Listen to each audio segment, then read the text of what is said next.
I feel, yeah. I feel.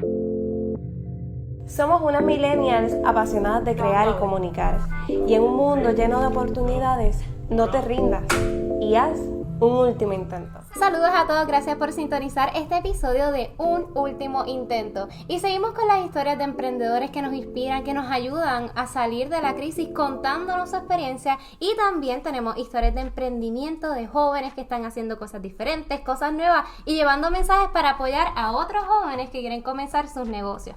Y para eso le damos la bienvenida a Alexiomar Rodríguez, que eres abogado de creativos que se enfoca en propiedad intelectual, entretenimiento, copyrights. Así que bienvenido Alexiomar completo. Gracias, sí, muchas gracias. Yo sé que Alexis Omar es bastante natural. Así como que, espérate, sí. Eso no era. Es como cuando la luz está amarilla, no sabes si se la vas a comer. Pero... Y te tengo que decir lo siguiente, tengo esta cosa aquí, que es la primera vez que la uso. Y me siento que estoy jugando pelota dura. Así que si le doy a este cantazo, ¿verdad? Cantazo a esta cosa, me disculpan. Pero gracias por la oportunidad, de verdad. Gracias a ti. Es muy probable que si estás escuchando esto a través de podcast específicamente, esa voz sea muy peculiar y que la hayas escuchado en las redes sociales o en YouTube, porque antes de comenzar a grabar yo le decía que yo consumo mucho su contenido y es que da y aporta mucho valor a personas que están comenzando, jóvenes, adultos. He visto muchas personas a veces que se conectan y son adultas. Sí. Y él aporta mucho valor a empresarios, a personas que están ahí a la vanguardia. Así que, Alexiomar, me gustaría, ¿verdad?, empezar hablando un poco sobre ti, porque obviamente en las redes sociales vemos tu trabajo, pero no sabemos de ti. ¿Cómo? Exacto, el behind the scenes. ¿Por qué y cómo llega el derecho a tu vida? Bueno, pues mira, yo creo que cuando mi papá es abogado, esa sería la contestación corta, ¿verdad? Cuando yo estaba desde pequeño, yo pensé que pues, iba a convertirme en abogado. De hecho, los números indican que es una de las profesiones que más se pasa con medicina, enfermería, policía, son profesiones que se pasan generacionalmente. Yo quería ser abogado y yo veía, ¿verdad?, que eso era como que todo. No sé si ustedes tenían algún compañero en la escuela o cuando uno estaba chiquito que decía, bueno, yo tengo la razón o porque mi papá es abogado. Así que desde pequeño quería como argumentar y debatir y tener la razón. Esa fue mi historia, era el nene contestón en la escuela que le decía a la maestra, ¿para qué voy a participar si tú siempre vas a tener la razón? Aquí no hay objetividad, siempre era en esta lucha. Y voy al colegio de Mayagüez pensando, entro a estudiar ingeniería civil. Yo estudié en una escuela bien pequeña, que apenas tenía un salón por grupo, yo no sabía ni que había más salones por grupo en otras escuelas. Así que imagínate la burbuja en la cual yo estaba. Voy al colegio de Mayagüez y entonces pensando estudiar ingeniería civil porque mi papá es abogado en el derecho de construcción.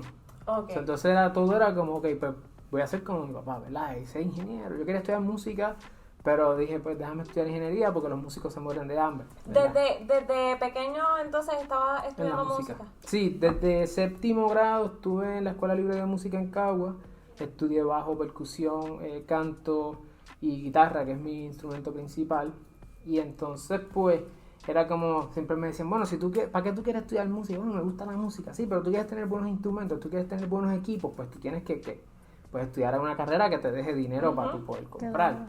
Eso fui a estudiar ingeniería civil, eso es 2010 más o menos, viene la crisis financiera de Puerto Rico, las casas, todo el revolú de la construcción se paraliza.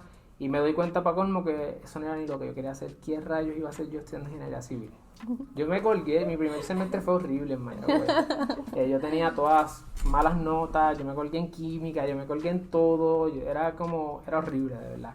¿Y cuánto duraste entonces estudiando ingeniería? Un semestre. Un semestre. Muy bien. No, un semestre nada más. Y después ahí fue como que Y dije, bueno, pues yo quiero estudiar Derecho, porque entonces también era como, voy a hacer un bachillerato por si acaso pasa cualquier cosa. Ok. Tengo un bachillerato para vaquearme, ¿verdad? Porque Derecho es esta carrera que va después del bachillerato obligado. Y no quería estudiar política, porque mi papá había estudiado política, y él mismo me decía, ciencias políticas es una carrera que no, o sea, no vas a salir con trabajo, vas a tener que hacer algo más. Y pues me fui por economía, porque cogí una clase de microeconomía, me enamoré, y me metí en la economía bien full, y decía, bueno, pues voy a ser abogado, pero mi background va a ser en economía. Ok. Finalmente, pues, yo me tardé 5 años haciendo el bachillerato, y yo pensaba que eso era un fracaso, que me estaba tardando un año más, que cómo va a ser, yo tenía que terminar en 4 años, y después de pasar por esa crisis, ¿verdad? De el que dirán, te vas a quitar del bachillerato, no duraste, porque un semestre nada más, pudiste haberle dado más. Los prejuicios de la sociedad que ya te dice cómo debes hacer las cosas. Y lo que uno se impone a veces, porque También, uno quizás está sí. pensando, "Ay, van a pensar esto", y quién sabe si ni siquiera les pasa por la mente, pero no se, Exactamente. a veces se presenta. A nadie le importa. Muy bien, ese es el resumen.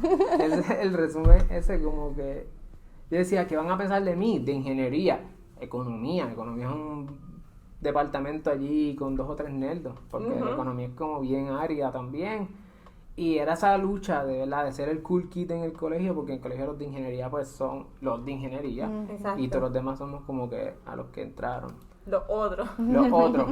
Y yo creo que ahí empieza a haber hay como una cuestión de la identidad, que va a seguir, yo creo que va a ser un hilo dorado que va a correr toda la conversación en parte, porque entonces te empiezas a struggle con tu identidad. ¿Quién tú eres? ¿Eres un fracaso porque te quitaste el bachillerato, fuiste a otra concentración? Y no hasta que se dan las conversaciones que tú empiezas a escuchar, bueno, casi todo el mundo se ha cambiado de bachillerato. Literal. Concentración No, y es por como eso de- te pregunté cuánto duraste, porque hay veces que la gente dura años y de momento dice, ¿sabes qué? Esto no era lo mío, y se cambian.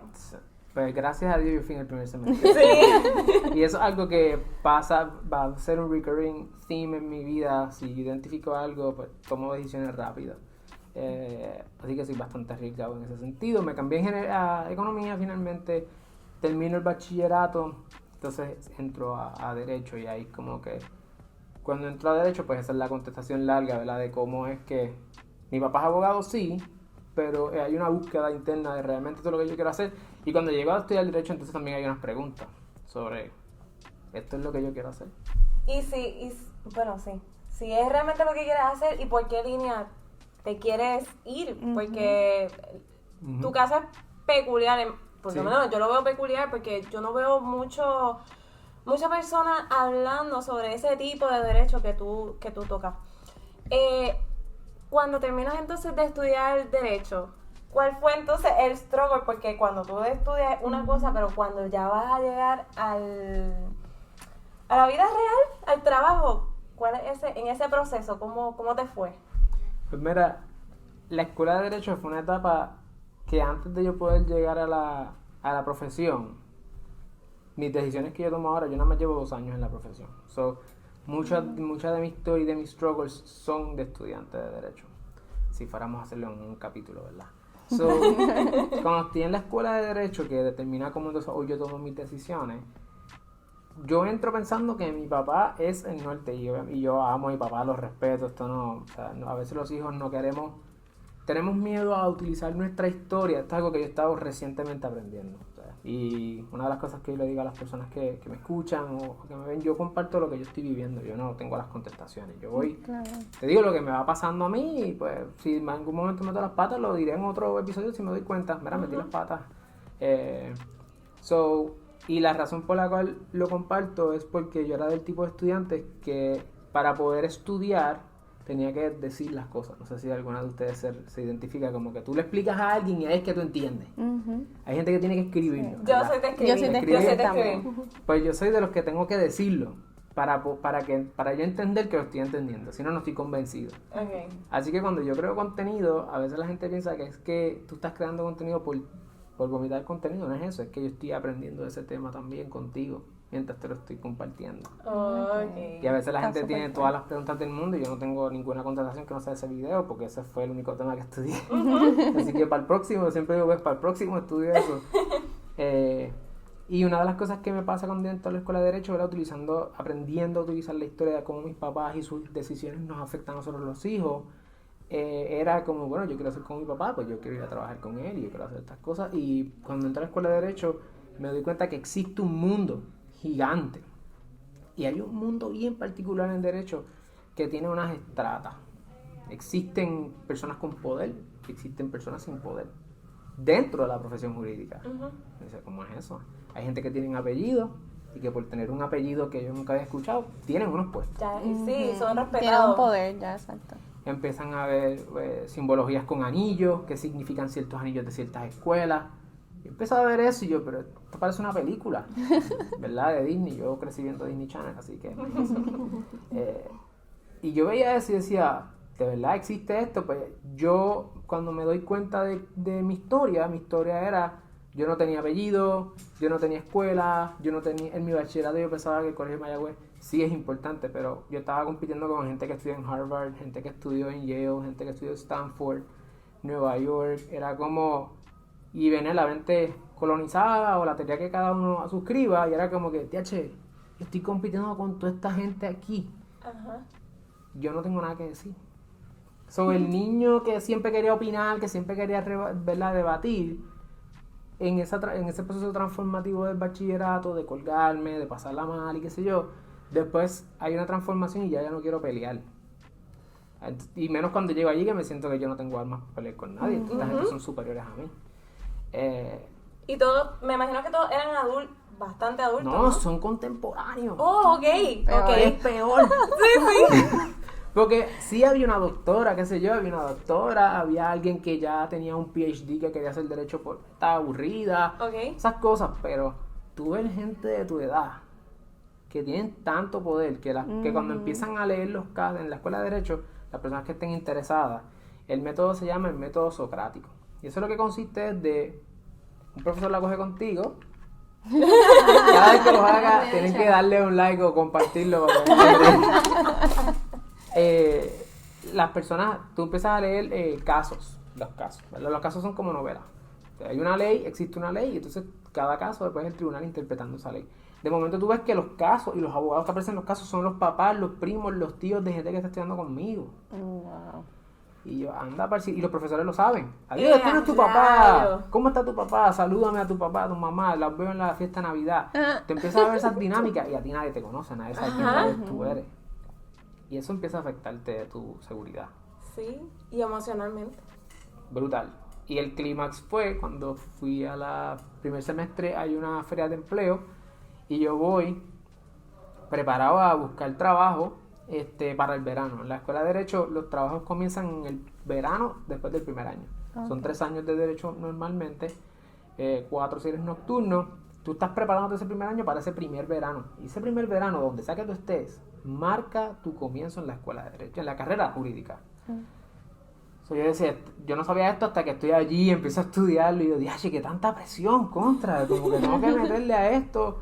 Y yo había sido empleado de servicio al cliente en una compañía de satélite. Y yo tuve que trabajar temprano porque mis papás pasaron por una crisis económica cuando yo me fui para el bachillerato. So, yo tenía un estilo de vida que dentro de mi círculo o de mi núcleo era bastante como bien. Y de momento yo iba al bachillerato y yo lo empecé a perder todo económicamente. Y eso hasta el día de hoy tiene sus ramificaciones. Cómo uno ve el dinero, el tiempo, etc. Y imagínate toda esa crisis a la vez. Soy empleado, mi mente es como que defendiendo a los empleados y esta mentalidad. Y cuando yo voy a las entrevistas, estás allí en un salón como este, un poquito más grande, empiezo a hablar con la gente y me empiezan a hacer preguntas. Y yo no sé, que toda esa gente representan corporaciones gigantes. Y yo estaba hablando de cómo había que defender a los empleados. Nadie me iba a coger, ¿verdad? No tenía el interés de ellos, porque yo no sabía, no estaba preparado. Un bufete me dio la oportunidad de entrevistarme, uno de los bufetes más grandes. Voy allá, me entrevisto, tengo todavía la foto del día que yo estuve allí, le tiré una foto a la mesa gigante en Atorrey. Y yo no sabía cómo hacer una entrevista, yo no sabía qué contestar, yo no sabía qué preguntar. Yo no sabía que había un montón de cosas, cómo saludar a la gente. Habían tantas cosas que yo no sabía. Y obviamente pues no me dieron el trabajo. Imagínate. En ese Frustrado. momento yo conozco a la que se convierte en mi novia, que ella sí le dan el trabajo. El mismo trabajo que era el mío. Sí, eso lo vi en una entrevista. Y tuve una relación de amor y odio muy fuerte. Competitiva, bien brutal. Pero ella venía de Nueva York, los papás de ella fueron los que nos trajeron hoy porque yo estoy a pie. Así que no miran todo lo que aparece en internet como si fuera, ¿verdad? Emprendimientos no son yates y carros. Y una de las cosas fue esas, como que, diache, empiezas tú mismo a cuestionarte, como que tendré la capacidad de dejar machismos a los lados, dejar prejuicios a los lados y realmente aprender a desarrollar o disfrutarme el éxito de otra persona sobre mi fracaso. Y eso también es parte de cómo nosotros atendemos la crisis. Y cuento largo corto, en ese momento comienza el proceso transformativo de cómo entonces yo digo, no, pues sabes que cuando yo me gradúe, yo voy a ir a un bufete de esto, no hay quien me pare, lo voy a hacer. Y comencé trabajando, 3 de mis 4 primeros trabajos fueron gratis. Yo fui sin paga, de interno, de hecho yo pagué un curso para que me acreditaran esos tiempos como parte de la escuela y empecé a trabajar de gratis en muchos lugares, tribunales estatales, tribunales federales. Luego de eso ya el resumen empieza a construirse, ¿verdad? Y Que estabas invirtiendo en ti. Invirtiendo, o sea, sí. el tiempo es oro en estos momentos. El Así tiempo es oro, porque con el tiempo tú puedes o construirte o destruirte con el tiempo. Y lo que hiciste fue una inversión, básicamente. fue meterle como si me estuviesen pagando. O sea, porque uno tiene que comprarse traje, yo no tenía traje. Traje, zapatos, computadora. Tú tienes que empezar ¿y con qué es eso? Con el préstamo estudiantil. So, uno empieza con eso también. Mi hermano se empieza a vivir conmigo, él entra a bachillerato. Yo estoy también terminando en mi mente de criarlo. Y es como todo este struggle, ¿verdad? A la vez, si ustedes llegan a ver el apartamento donde yo me hospedaba en Río Piedra, era súper chiquito. Era una cosa, me escalaban el apartamento cada rato. De alguna forma u otra se robaban algo por allí o había gente. Una vez me robaron una guitarra. Era como que era la presión que estaba pasando y otras cosas personales que también ocurrieron. E invierto entonces en trabajar en estos lugares, el resumen va creciendo y uno empieza a enviar resúmenes a distintos lugares y llega la fecha del 2017 cuando en ese momento quien era mi novia, Andrea Paola, que ella sale conmigo muchas veces, pues nos queríamos casar y no teníamos trabajo, no teníamos dinero, estaba lo que te acabo de mencionar, pobreza full. Y entonces pues yo dije, pues mira, vamos a hacer algo. Vino el paro del 2017 en la UPI. Les mencioné que los trabajos en derecho solamente son los veranos. No había trabajo. Y ahí fue nuestro primer sabor del emprendimiento cuando dijimos, mira, ¿sabes qué? En una conversación con mi pai, le digo, oye, ¿y si yo empiezo a vender horas? Como que empiezo a hacer esto que yo hacía en los tribunales, yo empiezo a hacerlo por ahí. Mira tú, necesitas un trabajo, yo te lo hago. Me pagas por el lado y qué sé yo. No, eso estaría bueno. Y empezamos a hacer eso. De hecho, el primer trabajo que nos llegó fue uno de los trabajos más difíciles que hemos hecho. Fue un caso de opinión pública súper famoso en Puerto Rico. Todo esto se hace como ghostwriters. Nadie sabe que tú eres el que lo estás haciendo. Okay. Y lo hicimos en un weekend. El tipo nos dijo, oye, le metieron bien duro, los voy a seguir contratando. Y ahí empezó la cuestión de nosotros. Nuestra meta era casarnos. En algo que fuera lo suficientemente bueno como para que las fotos contra, o sea. Oye, tú sabes que ella no diga, que ella no mire 10 años después, que clase de porquería. Yo no sé qué estaba pensando. Pues esa era mi meta, como que mira, algo que se pudiera hacer y la boda la planifiqué yo porque no tenía chavo. Todo lo planifiqué yo, todo. Ella no lo podía creer, ella no hizo absolutamente nada. Y ella te lo va a decir, Andrea dijo, mira, yo confío en ti, yo dije, yo voy a hacer los trabajos, nosotros vamos a cobrar y tú te encargas de todo. Cuando yo entrevisté a una persona para que fuera el coordinador, dije, ¿qué? Eso lo hago yo. Espectacular porque, eres abogado, Coordinador de boda. coordinador de boda, creador de contenido, así que, wow. Economista. Todo en uno. Es difícil, pero en ese momento, y es la cuestión esta de las finanzas, ¿verdad? Ustedes han hablado sobre ese asunto. ¿Cómo es que nuestra situación financiera nos afecta tanto que nos ayuda hasta a aprender cosas que nunca sabíamos. Exactamente. Y luego, pues, nada, los logramos casar y la boda fue decente. ¿Y la foto? La foto Y las fotos fueron muy decentes porque pagué un buen fotógrafo, una buena Muy fotógrafa. bien. Y mejor videógrafo también. Entonces, tratamos de hacer las cosas bien, qué sé yo. Llegó María. Nos casamos en julio. El lunes y el martes tuvimos examen final. Ok. Así que nos casamos domingo para examen final de corporaciones y quiebras lunes y martes. Y llega María en septiembre. Wow. So, metido en la casa de mis papás como un mes y pico, encerrado, tempranito casado, imagínate tú. Y empezamos a aprender. Todo esto es crisis, claramente. o sea, No, ¿sabes qué? La gente no sabe eso. Estamos como que bien alineados porque, como te dije, nuestras primeras 2 temporadas fueron crisis Full. pura. O sea, la gente ahí tenía que estar quizás a moco tendido con nosotras, que si no conseguíamos trabajo, que si estábamos bien frustradas por no sé qué, que si, por ejemplo, yo tengo mucha presión y quiero tener hijos antes de los 25, pero ya tengo 25. Sí, O sea, wow. era un montón de crisis que teníamos. Y escucharte hablar y vas de crisis en crisis. Eres Sí. un experto en crisis. O Exacto, sea, esa debe ser tu manejo otra de crisis especialización. también. Tienes que hacer algo como. Hay una serie de esa, ¿verdad? Una muchacha que maneja crisis. Pues esa fue la crisis de María, y luego de eso, pues, imagínense, nosotros estuvimos incomunicados, sí, con sus familias. Lo que poca gente no sabe es que nosotros no teníamos el apoyo de muchas de los miembros de la familia. So, era coordinador de boda, psicólogo, terapista, para tratar de que las poca gente que fueron, que pudieran estar y que se sintiera que sí había algo de apoyo. Sí, que el ambiente fuera... ¿Sabes? Eso otra cosa Nice. también. Y eventualmente, pues, ya ese tercer año de Derecho, ese es mi segundo año de Derecho, entonces Revolú de 2017, y el tercer año de Derecho, pues la escuela está, ¿verdad? Uno se está recuperando de María, está todo ese revolú, y poco a poco vamos mejorando, terminamos la escuela de Derecho, y ya nosotros estábamos, ¿sabes qué? Veníamos un año vendiendo horas, y le podíamos empezar, teníamos más trabajo del que podíamos, queríamos empezar a compartir con otros compañeros y qué sé yo.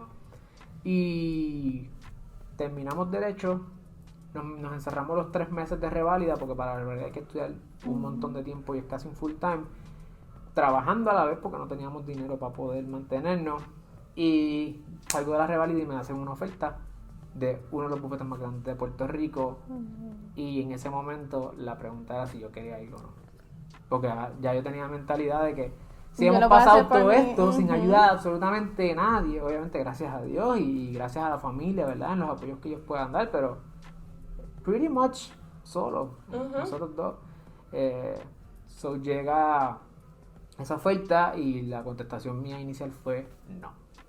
Wow. Esa fue la entrevista que yo menos me preparé. O sea, yo fui a la entrevista como a las 7 de la noche. Esa fue la hora que ellos me citaron. Fue una conversación allí. Yo fui como que, mira, a mí esto no me importa. O sea, ya yo vine a una entrevista una vez, a mí yo no sabía qué hacer. Ahora yo no voy a intentarlo, yo no voy a tratar de impresionar a nadie. Yo voy a ser simplemente yo y te voy a contestar como, tú eres el partner, pues. O sea, el nombre que está ahí es tuyo. Pues, qué bueno, yo te voy a hablar como, porque yo no tenía nada que perder, ¿verdad? Y pues llega la oferta y ahí es que entonces mi familia me dijo, mira, tú todavía no eres abogado. O sea, cuando uno estudia Derecho, aunque tú pases la reválida, tú no te enteras hasta, la coges en septiembre, tú no te enteras hasta noviembre. Oh, ok. Y en todo ese periodo tú eres un don nadie. Tú no puedes firmar, tú no eres licenciado nadie.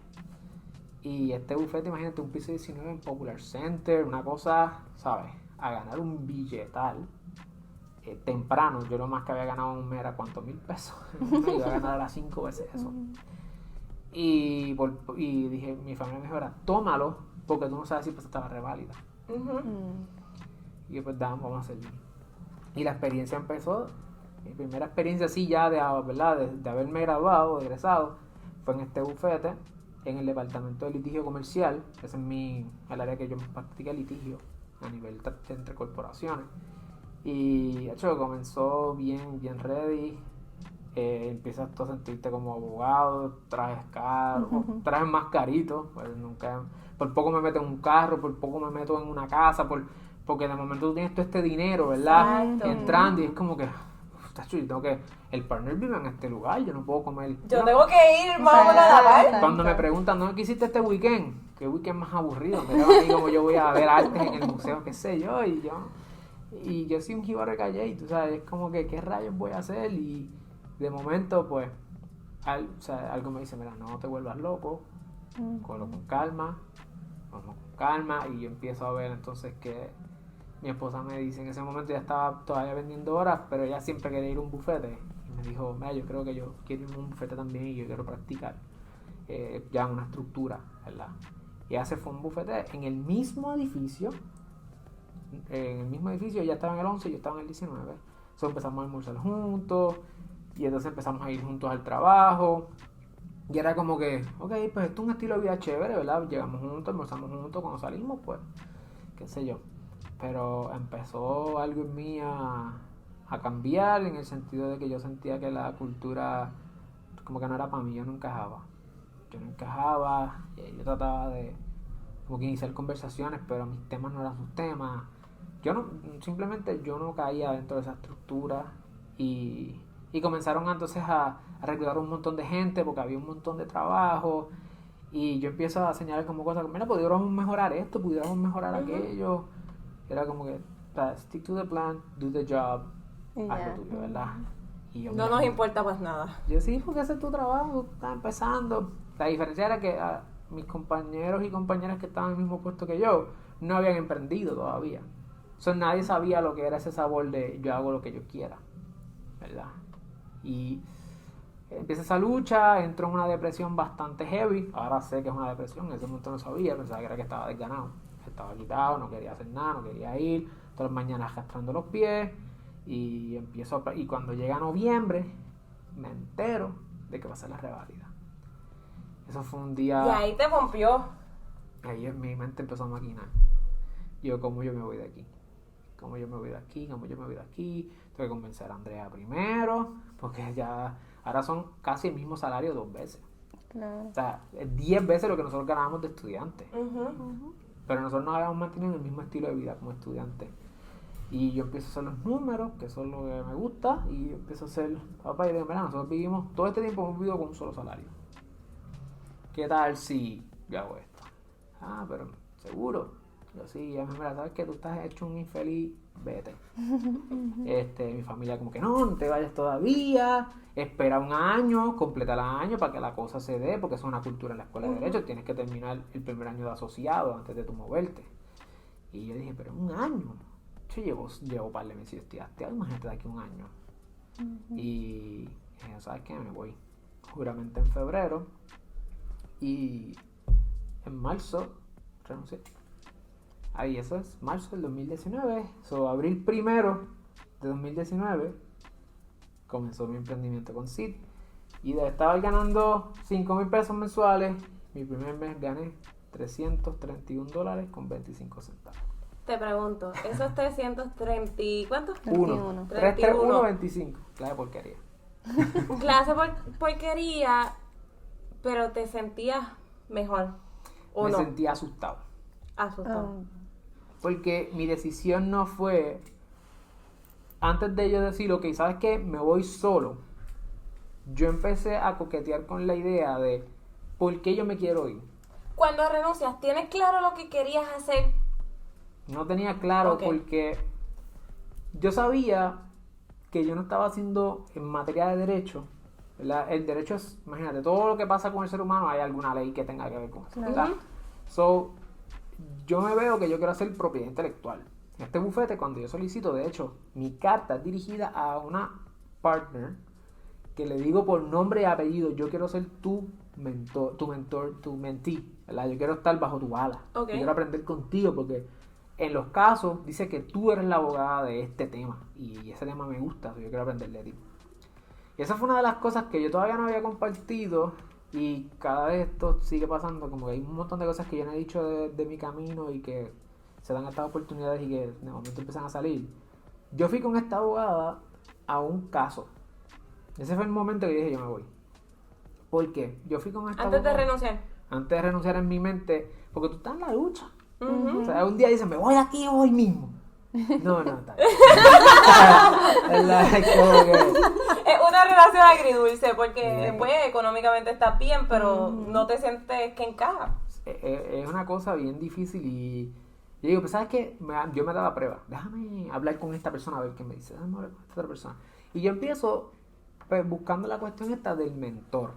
¿Verdad? Yo quiero ese mentor, esa persona que me va a enseñar los ropes y cómo yo voy a llegar de zero a hero. ¿Verdad? Cómo yo voy a hacer eso.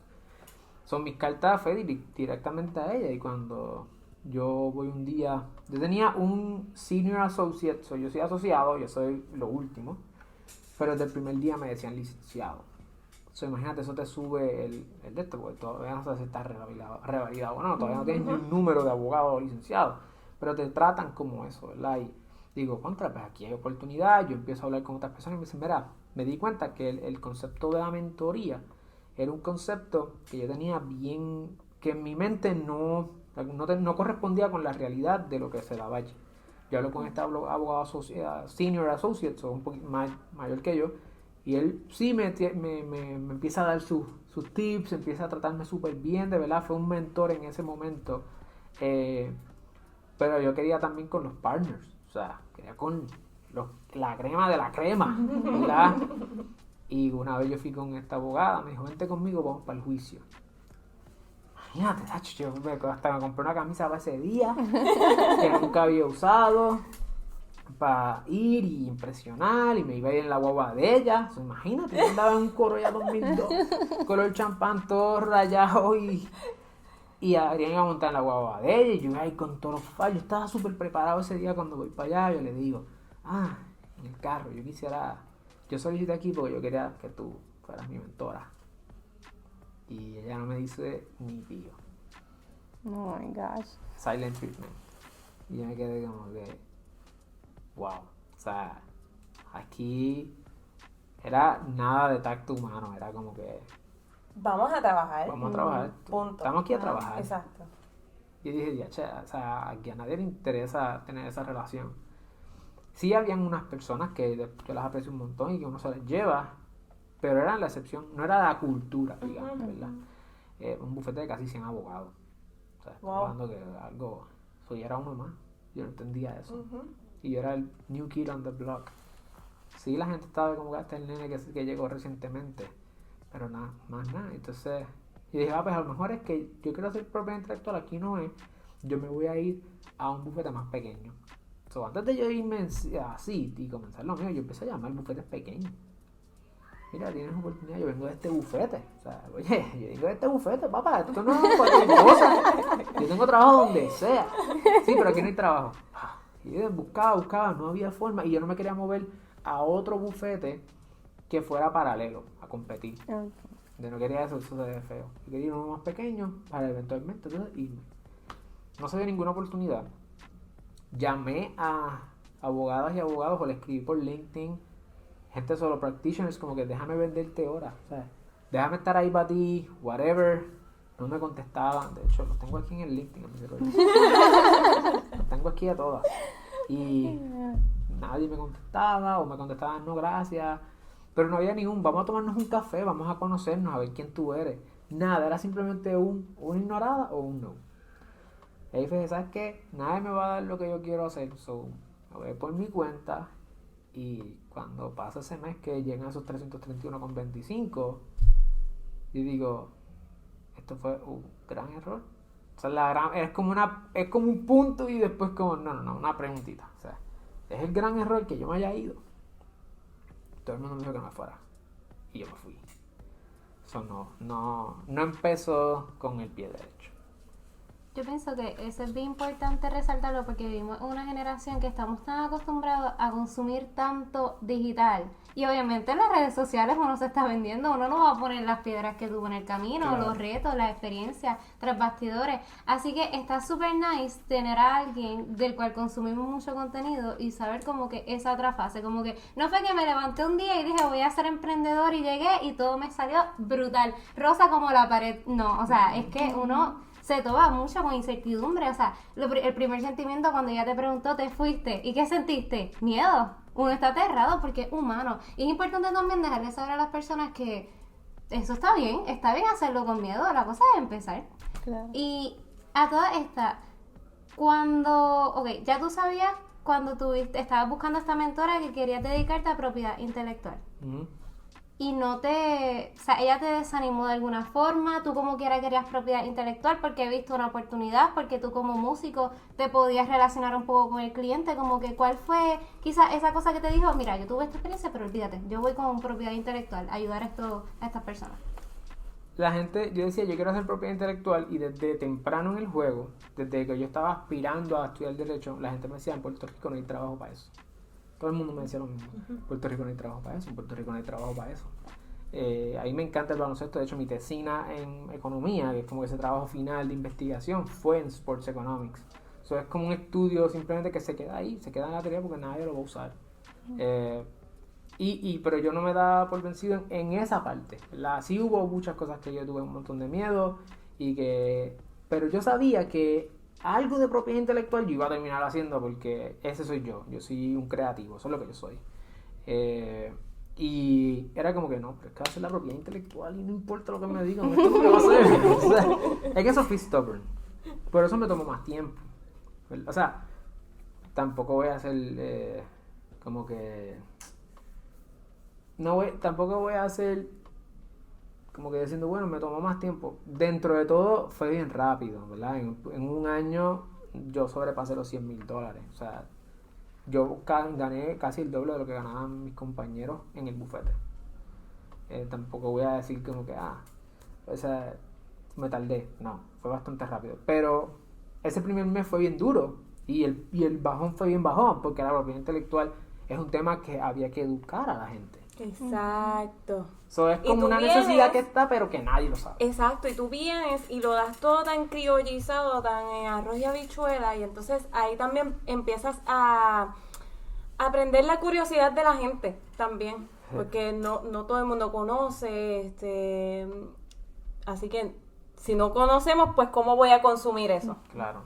Y cómo sé que es un problema que yo tengo. Exactamente. Porque y ahí fue que me di cuenta, o sea, no hay trabajo en Puerto Rico porque los abogados que trabajan en Puerto Rico y las abogadas, ¿verdad?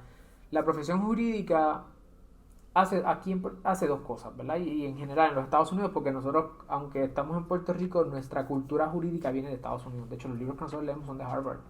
Nosotros lo que estudiamos es Harvard. Toda la escuela de pensamiento de Harvard. En Puerto Rico, sí hay algunos profesores que son más hacia un lado y hacia otro, y pues ellos buscan de otras universidades, pero todo de Estados Unidos o de Europa. Así que, entonces, una de las cosas que yo me di cuenta es que, o sea, si aquí se atienden a las grandes corporaciones, que es donde está el dinero, o a derecho de familia, derecho penal, cosas bien sencillas que la gente no tiene mucho dinero para pagar, tú tienes esta división bien brutal donde el dinero en Puerto Rico está concentrado en bien pocas manos. O sea, yo como asociado de primer año, yo me ganaba más dinero. Yo ganaba el mismo dinero que mi papá ganó a mitad de su carrera por estar en un bufete como ese. Y yo tengo compañeros que los otros días uno de ellos me llamó hablando, mira, estoy en tal lugar, estoy pensando moverme a este lugar, y nos dice, yo estoy cobrando ahora mismo tanto en el Tribunal Federal. Un dinero que en Puerto Rico tú no vas a conseguir eso en ningún lado así de eso. Porque el dinero aquí está concentrado en las áreas federales, en las áreas que tienen que ver con los Estados Unidos, con las grandes corporaciones. Para eso tú tienes que saber inglés, para eso tú tienes que ser completamente bilingüe, tener admisión a la revalida federal, que eso es un paso adicional de ser abogado. O sea, en Puerto Rico hay 10,000 abogados suscritos, ¿verdad? O sea, 13,000, de los cuales 10,000 practican, y de esos como 3,000 están en el federal. Imagínate. Okay. So, de 13 que existen, 10 a 3. Y de esos 3, un montón de ellos están en la parte criminal, que son los delitos de narcotráfico y este tipo de cosas. So, imagínate, en propiedad intelectual en Puerto Rico lo que hay son 3 gatos. Son 3 gatos que están en bufetes, que controlan el tema, que controlan la narrativa. Y una de las cosas que me pasó en la escuela fue que yo sabía eso, yo quería ir a uno de estas personas. Yo me inscribí inclusive en el curso de la clínica de uno de estos profesores, que era como que el que todo el mundo dice, este es el tipo de Puerto Rico de propiedad intelectual. Y tratando de ganarme su apoyo y su aprobación, yo daba la milla extra, yo cogía más clientes que nadie, porque estaba desesperado por la aprobación de alguien. Y cuando no te la dan, dices, I'm not worthy enough. O sea, yo simplemente no soy uno más aquí. So, esas cosas nos van a pasar a todos y a todas. Pero si tú tienes algo claro, como dices, mira, tú no me lo vas a dar, yo lo voy a tener. O sea, yo lo voy a conseguir, sea contigo o sin ti, lo vamos a hacer.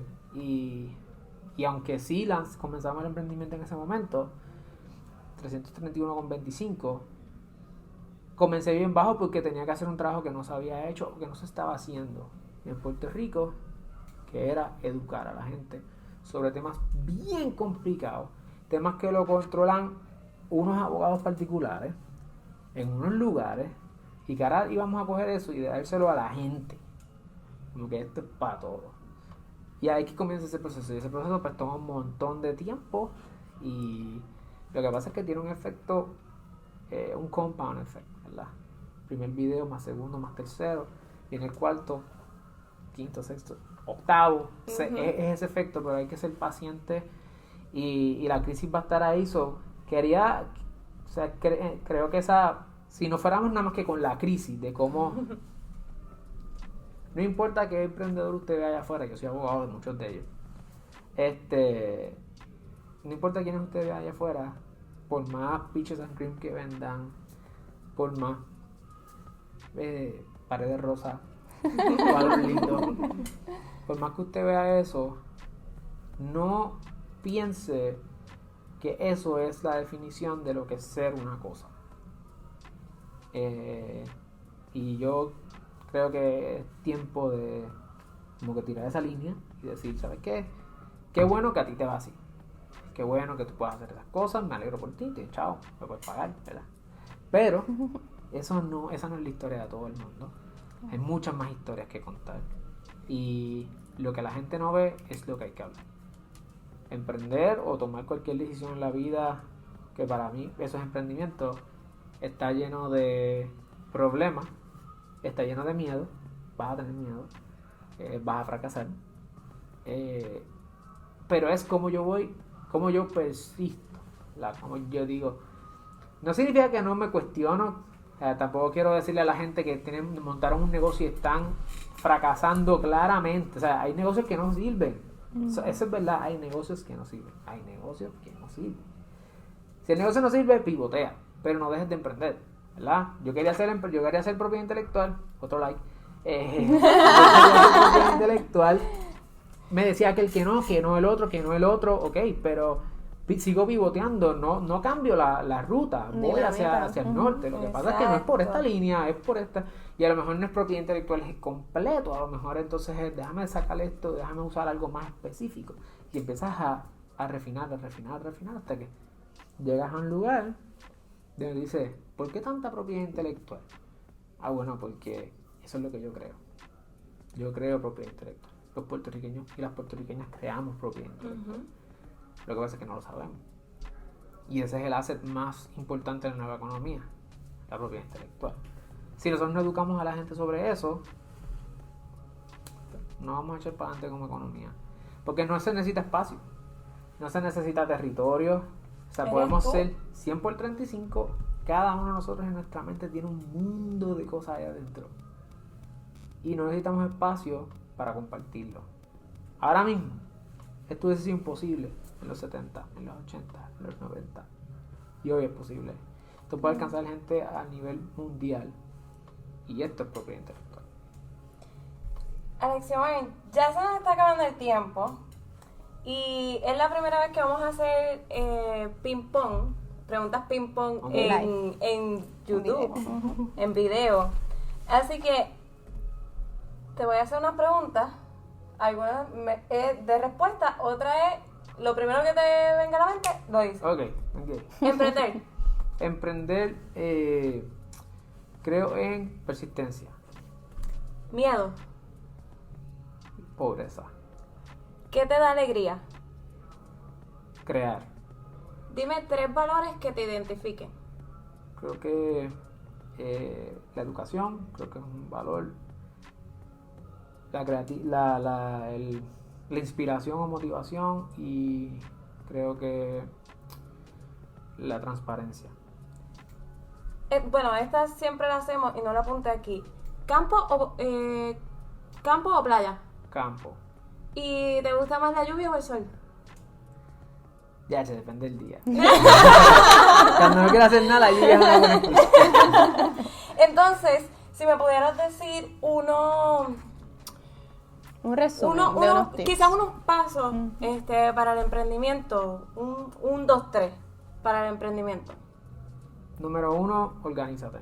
Hay que saber lo que uno quiere, hay que saber cuál es nuestro propósito, no en un sentido solamente esotérico, sino concretamente qué yo sé hacer específicamente, por qué la gente está dispuesta a pagarme, esto resuelve un problema y cómo yo añado valor, ¿verdad? O sea, cuán real es este proyecto, y eso requiere organización y la organización requiere tiempo.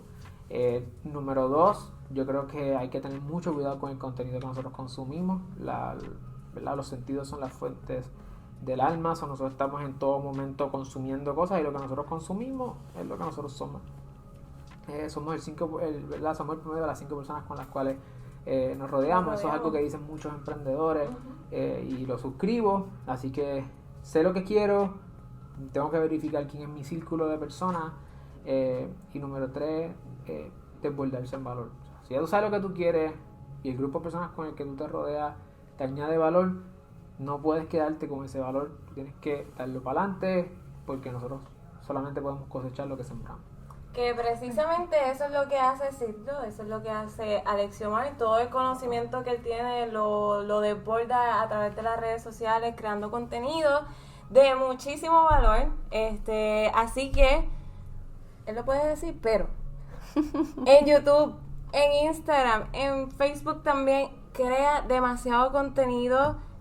Si no sabes lo que es una DBA, si tú no sabes lo que es una LLC, si tú no sabes lo que es propiedad intelectual, si no sabes los pasos, pues ahí está la respuesta a todo. Si no sabes cómo abrir y buscar tu registro, ¿cómo es que se llama? De comerciante. De comerciante, ahí lo puedes hacer paso a paso. Pero entonces, ¿cuáles son las redes sociales de Las Alexiomar? redes sociales mías son así mismo, Alexiomar, Alexiomar, Alexiomar Rodríguez. Somos pocos, solo van a conseguir bastante rápido. Y Sidlo, la Seed de Semilla de los Derechos, ahí está todo el contenido legal, todo lo que tiene que ver con ese how to legal y business. Y en la mía, pues en mis redes realmente lo que van a escuchar es mi camino, o sea, voy compartiendo lo que me va pasando y sin pensarlo mucho. Particularmente en el podcast Empaqueta tu cerebro. ¿Y algo más que quieras decir que a lo mejor no te di el espacio? No sé. No, mira, de verdad, gracias por esto. O sea, casi no estoy... los podcasts que hemos estado colaborando, el equipo y yo, son, ¿verdad?, legales y son contestaciones legales en muchos casos, pero me han dicho que es importante compartir la historia. A veces uno piensa que nuestra historia no tiene valor o que a nadie le importa nuestra historia.